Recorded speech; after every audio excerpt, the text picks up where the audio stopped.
چائے کہانی کی محرم سیریز کے ساتھ آپ کا سعود آپ کی خدمت میں حاضر۔ واقعہ کربلا ایپیسوڈ 2۔ ہمارا آج کا ٹاپک ہے سانحہ کربلا اور اس کا پس منظر۔ حضرت امام حسین رضی اللہ تعالیٰ عنہ نے اپنے اہل خانہ کے ہمراہ مکہ مکرمہ پہنچ کر وہیں رہنا شروع فرما دیا۔ ادھر جب اہل کوفہ کو حضرت معاویہ رضی اللہ تعالیٰ عنہ کی وفات کی خبر ملی اور یہ کہ حضرت حسین رضی اللہ تعالیٰ عنہ اور بعض دیگر حضرات نے بیعت یزید سے انکار کر دیا، تو ان لوگوں نے یک بعد دیگرے آپ کو کئی خطوط لکھے کہ ہم بھی یزید کے ہاتھ پر بیعت کرنے پر تیار نہیں، آپ فوراً کوفہ آ جائیے، ہم سب آپ کے ہاتھ پر بیعت کریں گے۔ اسی طرح کئی خطوط جمع ہو گئے اور بعض لوگ تو وہاں سے وفد کی شکل میں بھی آپ رضی اللہ تعالیٰ عنہ کے پاس مکہ آئے اور کوفہ آنے کی دعوت دی، مگر آپ رضی اللہ تعالیٰ عنہ نے اپنی حکمت و دانش سے یہ کیا کہ بجائے خود جانے کے اول حالات کی تحقیق کے لیے اپنے چچا زاد بھائی حضرت مسلم بن عقیل کو کوفہ روانہ کیا۔ وہ کوفہ پہنچ کر مختار بن ابی عبید ثقفی کے گھر پر مقیم ہوئے۔ یہاں کے لوگوں کی آپ کے پاس آمد و رفت شروع ہو گئی اور آپ نے دیکھا کہ یہاں کے مسلمان یزید کی بیعت سے متنفر اور حضرت امام حسین رضی اللہ تعالیٰ عنہ کی بیعت کے لیے بے چین ہیں۔ چنانچہ آپ نے امام حسین رضی اللہ تعالیٰ عنہ کے لیے بیعت خلافت شروع کر دی۔ چند روز میں صرف کوفہ سے 18,000 مسلمانوں نے حضرت امام حسین رضی اللہ تعالیٰ عنہ کے لیے بیعت کر لی اور یہ سلسلہ روز بروز بڑھتا جا رہا تھا۔ یہ صورتحال دیکھ کر مسلم بن عقیل کو اطمینان ہو گیا کہ حضرت حسین رضی اللہ تعالیٰ عنہ اگر یہاں تشریف لے آئیں تو واقعی ایک صحیح و معیاری خلافت قائم ہو جائے گی۔ اس لیے انہوں نے ہدایت کے موافق حضرت حسین رضی اللہ تعالیٰ عنہ کو خط لکھ کر کوفہ آنے کی دعوت دے دی، مگر اللہ کا کرنا ایسا ہوا کہ یہ خط لکھنے کے بعد یہاں کوفہ میں حالات یکسر بدلنا شروع ہو گئے۔ یزید کی طرف سے صحابی رسول حضرت نعمان بن بشیر رضی اللہ تعالیٰ عنہ کوفہ کے حاکم تھے،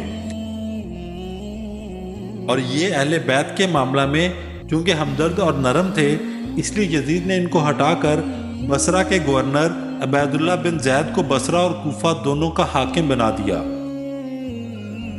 اور اس کو خط لکھا کہ فوراً بصرہ سے کوفہ پہنچ کر مسلم بن عقیل کو گرفتار کرے اور قتل کر دے یا کوفہ سے نکال دے۔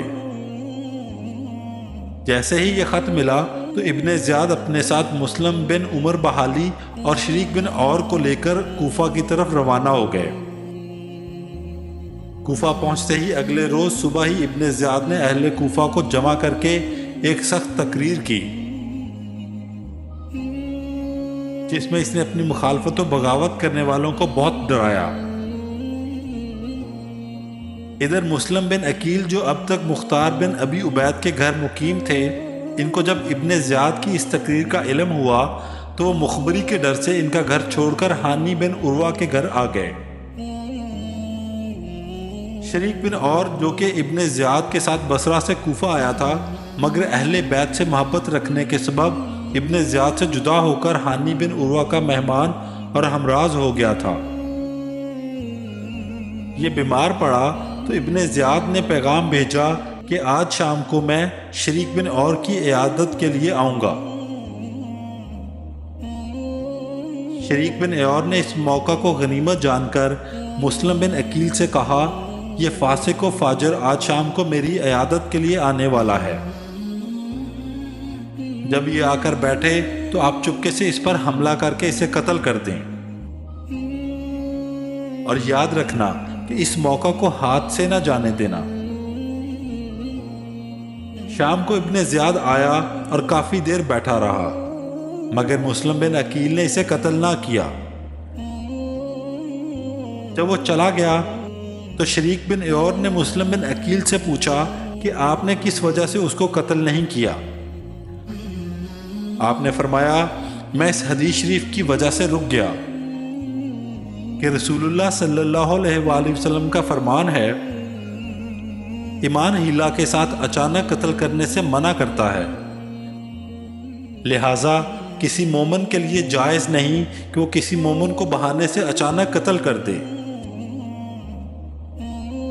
پھر شریک بن ایور اس بیماری میں 3 دن بعد انتقال کر گئے تھے۔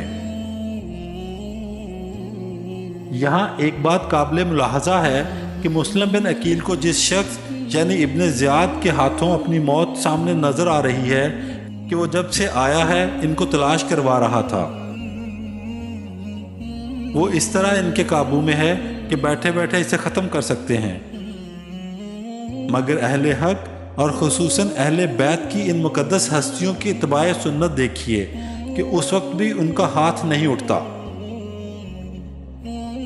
یہی اہل حق کی نشانی ہے کہ وہ اپنے ہر اقدام سے پہلے کتاب و سنت کو دیکھتے ہیں۔ کتاب و سنت سے اگر اس اقدام کی اجازت نہ ملے تو وہ اپنی جان تو قربان کر دیتے ہیں مگر کتاب و سنت کے خلاف کام نہیں کرتے۔ ابن زیاد نے اپنی ایک خاص چالاکی کے ذریعے یہ معلوم کروا لیا کہ مسلم بن عقیل ہانی بن عروہ کے گھر میں روح پوش ہیں۔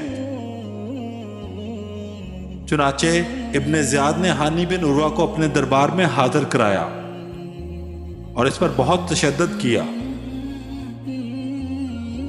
ادھر شہر میں مشہور ہو گیا کہ ہانی بن عروہ قتل کر دیے گئے ہیں۔ جب یہ خبر عمرو بن حجاج کو پہنچی تو قبیلہ مزحج کے بہت سے جوانوں کو لے کر موقع پر پہنچے اور ابن زیاد کے مکان کا محاصرہ کر لیا۔ ابن زیاد کے کہنے پر قاضی شری نے مکان سے باہر آ کر لوگوں کو تسلی دی کہ ہانی کو قتل نہیں کیا گیا، وہ صحیح سلامت ہیں۔ اس پر وہ نوجوان واپس چلے گئے۔ ہانی بن عروہ کے متعلق شہادت کی خبر اور اس کے خلاف قبیلہ مزحج کے ہنگامہ اور ابن زیاد کے مکان کے محاصرہ کی اطلاع جب مسلم بن عقیل کو ملی تو وہ بھی مقابلہ کے لیے تیار ہو کر نکلے۔ اپنے ساتھیوں کو جمع کیا، 4000 آدمی جمع ہو گئے۔ مسلم بن عقیل اور ان کے ساتھیوں نے ابن زیاد کے مکان کا محاصرہ کر لیا۔ ادھر ابن زیاد نے اسر و رسوخ والے لوگوں کو ان محاصرہ کرنے والوں کے پاس بھیج دیا کہ تم جا کر ان لوگوں کو مال و حکومت کا لالچ دے کر یا حکومت سے ڈرا دھمکا کر جس طرح بھی ہو انہیں مسلم سے جدا کر دو۔ چنانچہ وہ متفرق ہونا شروع ہو گئے، یہاں تک کہ مسلم کے ساتھ صرف 30 آدمی رہ گئے۔ بے وفائی اور دھوکہ دہی کا یہ منظر دیکھ کر مسلم بن عقیل یہاں سے واپس ابو ابی کندہ کی طرف چلے۔ جب دروازے پر پہنچے تو دیکھا کہ ان کے ساتھ ایک آدمی بھی نہیں رہا تھا، اب وہ اکیلے رہ گئے تھے۔ ان کے ساتھ کوئی ایک شخص بھی نہیں تھا جو کم از کم انہیں کوئی راستہ بتاتا، کوئی تسلی ہی دیتا اور اپنے گھر میں ٹھکانہ ہی دے دیتا۔ آپ اکیلے ہی اپنے طور پر بس چلے جا رہے تھے۔ اندھیرا چھا چکا تھا اور آپ تن تنہا کوفہ کی گلی کوچوں میں پریشان پھر رہے تھے کہ اب کدھر جائیں۔ بالآخر ایک گھر کے دروازے پر پہنچ کر دروازہ کھٹکھٹایا۔ ایک عورت باہر نکلی جسے تؤہ کہا جاتا تھا اور وہ اشعث بن قیس کی باندی تھی۔ مسلم بن عقیل نے اس سے کہا مجھے پانی پلا دو۔ اس نے پانی پلایا۔ وہ دوبارہ گھر سے باہر نکلی تو دیکھا کہ آپ وہیں بیٹھے ہیں۔ اس نے پوچھا تم نے پانی پی نہیں لیا؟ آپ نے کہا ہاں پی لیا ہے۔ اس نے کہا تو اب اپنے گھر چلے جاؤ۔ آپ خاموش ہو کر بیٹھے رہے۔ اس نے 2-3 دفعہ ایسے ہی کہا۔ اور آپ اسی طرح چپ کر کے بیٹھے رہے۔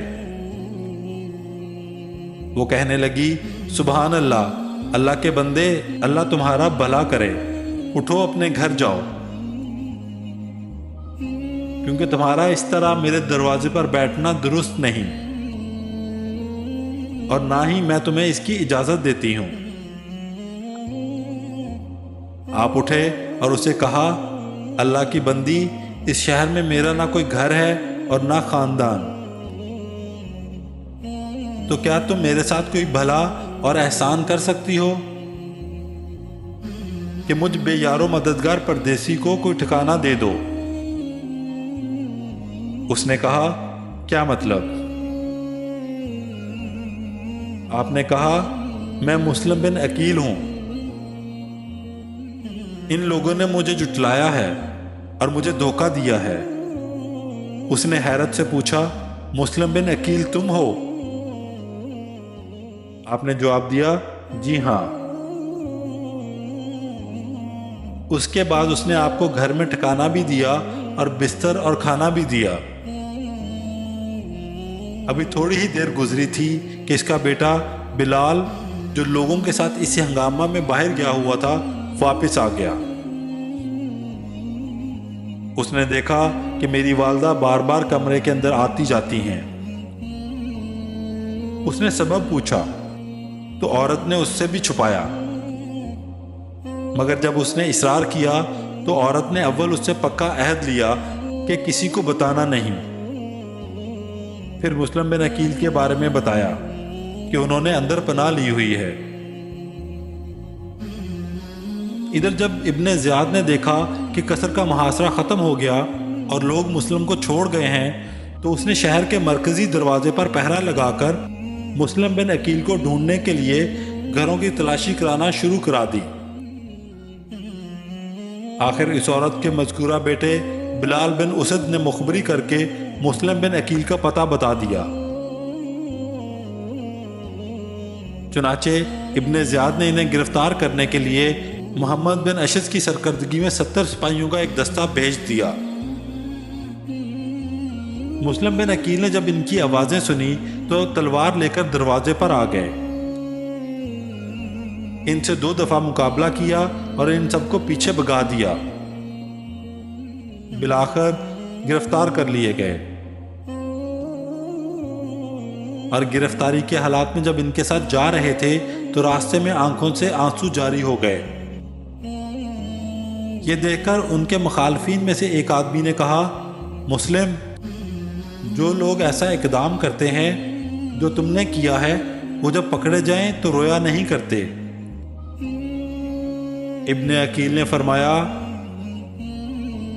مجھے اپنے رب کی قسم، میں اپنی جان کے لیے نہیں رو رہا، بلکہ میں حضرت حسین رضی اللہ تعالیٰ عنہ اور آل حسین رضی اللہ تعالیٰ عنہ کی جانوں کے لیے رو رہا ہوں، جو میری تحریر پر کل یا پھر آج مکہ مکرمہ سے کوفہ کی طرف روانہ ہو چکے ہوں گے، اور یہاں پہنچ کر تمہارے ہاتھوں اسی بلا میں گرفتار ہوں گے جس میں گرفتار ہوں۔ اس کے بعد مسلم کو ابن زیاد کے پاس پہنچا دیا گیا۔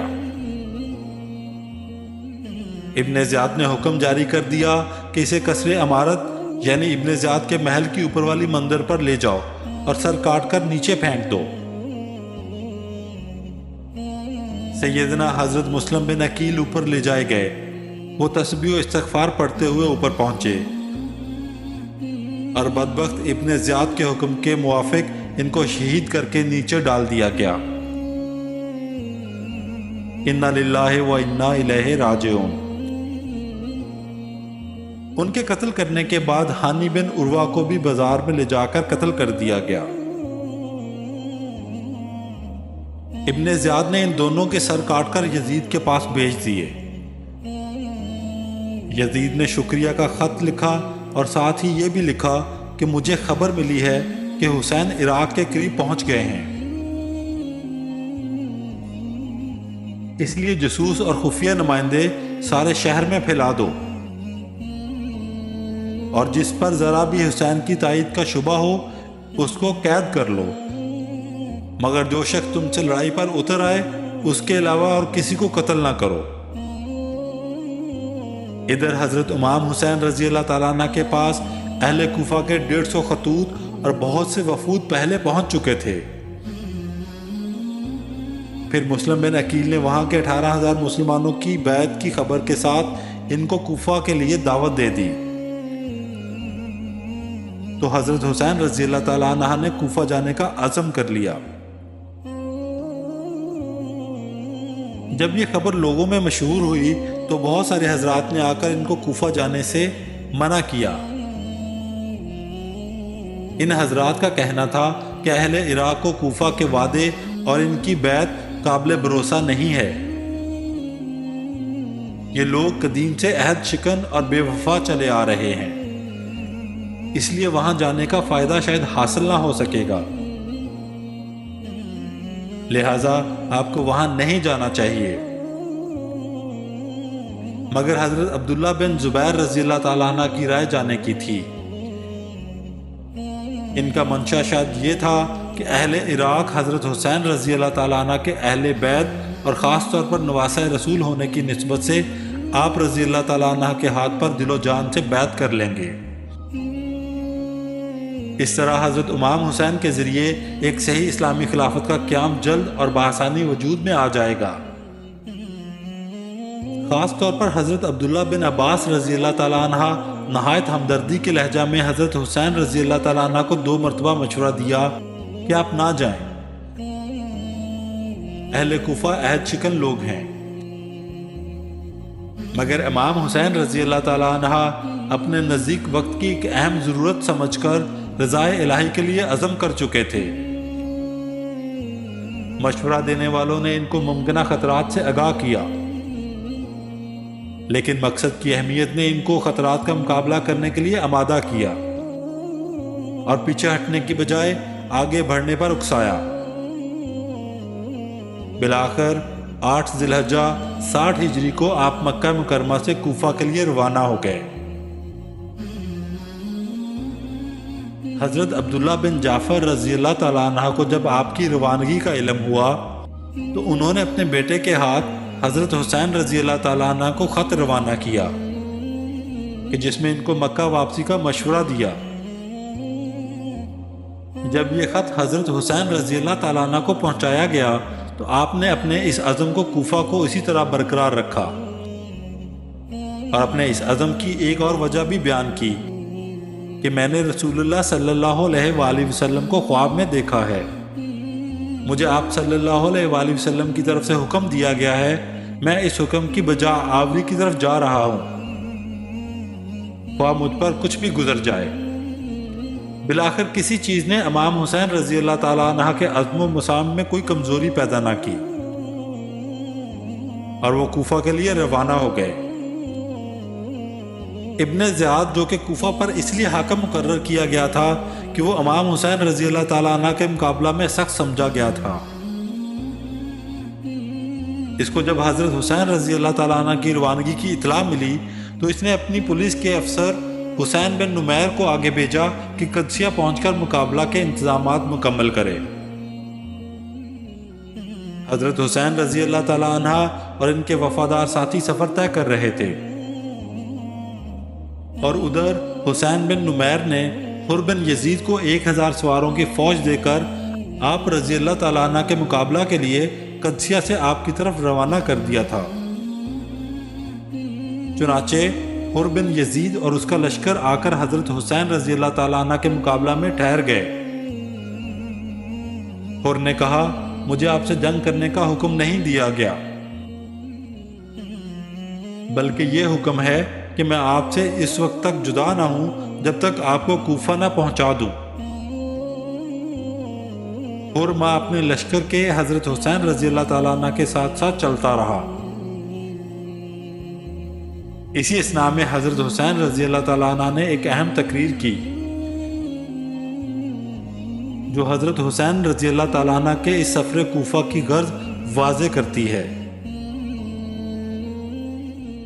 چنانچہ آپ رضی اللہ تعالیٰ عنہ نے حمد و ثنا کے بعد فرمایا، اے لوگو، رسول اللہ صلی اللہ علیہ وآلہ وسلم نے فرمایا ہے کہ جو شخص کسی ایسے ظالم بادشاہ کو دیکھے جو اللہ کے حرام کو حلال سمجھے اور اللہ کے عہد کو توڑ دے، سنت رسول صلی اللہ علیہ وآلہ وسلم کی مخالفت کرے اور اللہ کے بندوں کے ساتھ گناہ اور ظلم و عدوان کا معاملہ رکھے، اور یہ شخص اس بادشاہ کے ایسے فعل و اعمال دیکھنے کے باوجود کسی قول یا فعل سے اس کی مخالفت نہ کرے، تو اللہ تعالیٰ کے ذمہ ہے کہ اس کو بھی اس ظالم بادشاہ کے ساتھ اس کے ٹھکانے یعنی دوزخ میں پہنچا دے۔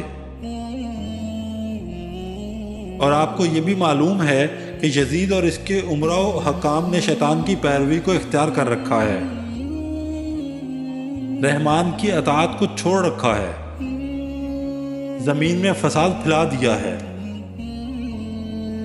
اسلامی بیت المال کو اپنی ملکیت سمجھ لیا ہے، اور اللہ کے حرام کو حلال اور حلال کو حرام ٹھہرا رکھا ہے۔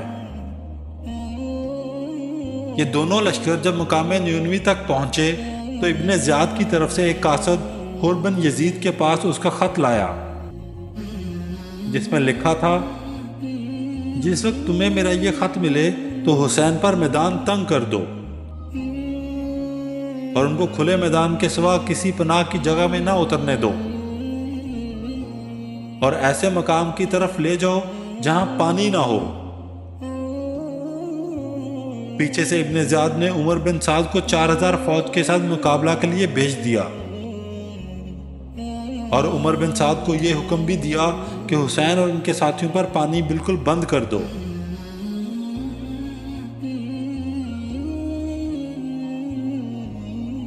ایک چھوٹی سی کاوش آپ کے اپنے سعود کی جانب سے۔ اللہ تعالیٰ سے دعا ہے کہ اللہ تعالیٰ ہماری اس کاوش کو قبول فرمائے۔ اگر آپ کو پسند آئے تو ہمارا YouTube